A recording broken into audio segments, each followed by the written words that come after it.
Hi guys, dumating na yung Saudi driving license ko. Inihatid ng SMSA Poster Delivery. So after 3 days na nag-renew ako sa Absir online, so eto dumating na, no? Finally.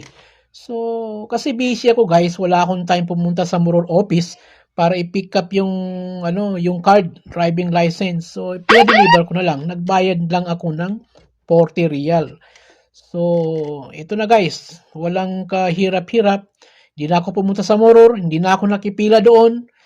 Okay? Hindi na ako gumastos sa taxi. So, guys, mas better kung meron kayong WhatsApp application. Kasi magme-message yung delivery man, kukunin niya yung exact location mo.